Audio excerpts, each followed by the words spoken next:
Hey, how's it going? Today we're going to be talking about the Bestie Mixer. It's this little one right here. It's a 5-channel stereo mixer, perfect for most live sets. I've been checking it out for a little while now, and I wanted to go over my thoughts on who this mixer is for, or who it might be for, I should say, who it's definitely not for, and why I think it's a breath of fresh air in the mixer space. And yes, BASTL is sponsoring this video, but as always, they haven't seen this video prior to publishing, nor do they get to have a say in what I get to say or think about it. So with that, let's start with the channels. This mixer has 5 stereo channels, which is plenty for most situations, especially in a live set scenario. For example, I usually only need about 2 to 3 stereo inputs when I play live, so this gives way to some experimentation. Speaking of experimenting, the Bestie has a cool feature that lets the 3rd channel be a feedback when nothing is plugged into it, or you can hit the headphone pre-post switch, then mute channel 3, and then use channel 3 as this crazy extra gain. These inputs are also cleverly made because they can either be stereo or mono depending on which jack you plug into. For example, I can go straight TRS into 1L for a stereo signal, TS into 1R for a mono signal, summed to stereo, or into 1LNR for a stereo signal. So you have a lot of options here. The preamps on this mixer are pretty low noise with an overdrive characteristic when pushed past halfway. Up to 12 o'clock has a pretty clean signal, even cleaner than the Dude, their original, one of my favorite monophonic versions of this mixer. And after 12 o'clock, it starts to get a bit crunchy and has this gorgeous ability to blend signals together by allowing them to fight for dominance in the main mix. And the headphone outputs as well. For example, check this out. Let me plug in this black box. So here I got the kick. Pretty clean up to 12. Start getting that crunch if you like. Bring in some percussion. And you can already hear these two kind of wanting to be on top of one another. And then you start bringing in some chords and a bass.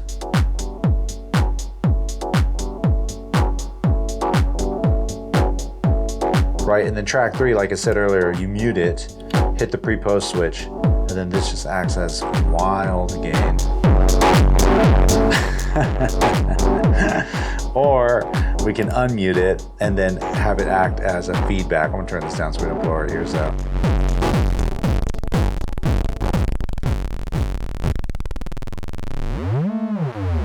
All right, throw the kick in with this.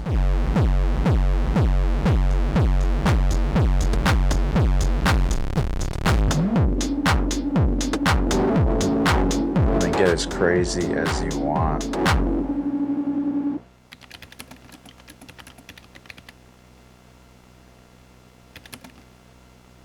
Now, I was messing around with the mute switches, and these are on each channel and are super nice to have. They mention in the manual, though, that you can temporarily unmute the signal with a soft press, but this feels more like a bug-turned feature because it's honestly pretty finicky to do and doesn't seem intentional, but hey, I could be wrong. The headphone output with the pre-post mute switch is pretty cool as well. You can't use this necessarily to solo and cue up a specific sound, but you can hear the signal of a muted track in the headphones along with everything else that isn't muted. I use something similar to this on the Octatrack that allows me to hear a track that I specify in my headphones, but I can choose to hear the main mix or not along with that queued up track. So this is almost there and a welcome addition. Now, BASTL says that each channel has about 20 decibels of boost per channel. I'm not going to test this, but I will say that this thing gets loud. Also, you can use it as a super crude mic pre. I was able to hear myself and do some weird stuff with the feedback using like a basic $100 dynamic microphone. And another thing too, I have it running on batteries. I don't know how long the batteries last, and I wonder if the louder it stays, the shorter the life of batteries will be. But here, check this out with the microphone. It actually sounds kind of wild.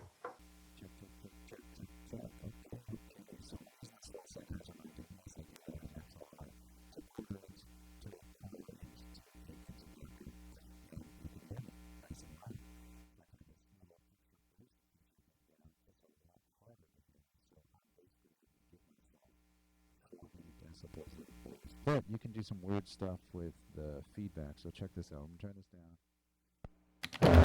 get the feedback going. Can you even understand what I am saying? I don't know when I would ever use this feature. All right, let's talk about some cons. The mega downside to this mixer, to me, is that there is no control for the main output volume. So if you're playing live and this is it, before going to house and the person working sound asks for more volume, you're gonna have to adjust every single level independently and hope that you get the same mix right. A workaround here though is to use the headphone outputs, which is what I've been using in this video, as your main mix. But then you can't do that track 3 extra gain feature that I was just doing on the microphone, or the one that I mentioned at the beginning. You can, however, still use the mutes when you're performing. This also means you'll have no headphone listening option, which is super scary to me during a live set. And another potential con for some is that there is no EQ control. Also, power options on this can be a bit noisy at times depending on how many things are plugged in and powered by other sources. But if all your gear is powered off the same source, or it's using the same grounded power supply, or all battery powered, you should be good. So who isn't the Bestie for? Well, if you want EQ control, a solo button, a dedicated mic pre, panning, or some more traditional routing like aux sends or an Alt 3/4 mix like a Mackie mixer or something like that, you ain't gonna find it here, my friend. My current workhorse mixer is an 802 VLZ3, but it's massive in comparison with a huge and heavy power brick with no battery power option, and it's barely 5 stereo channels. I have to do the hard pan of track 1 and 2 to create that 5th stereo track. But in reality, it's still a small mixer, it's affordable, and built like a tank. The Mackie mixer, though, also comes with a ton of stuff that I don't need, like 3 mic pre's, XLR balanced outputs, control room outputs, a tape in and out jacks. All of these things, even though they're still similar in price, we still have to pay for when buying that type of mixer, right?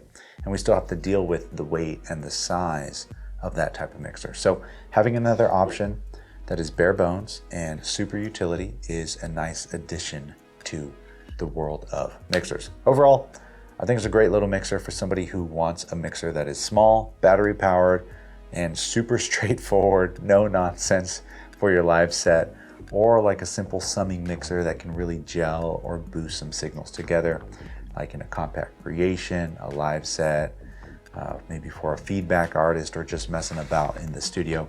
This thing would be great.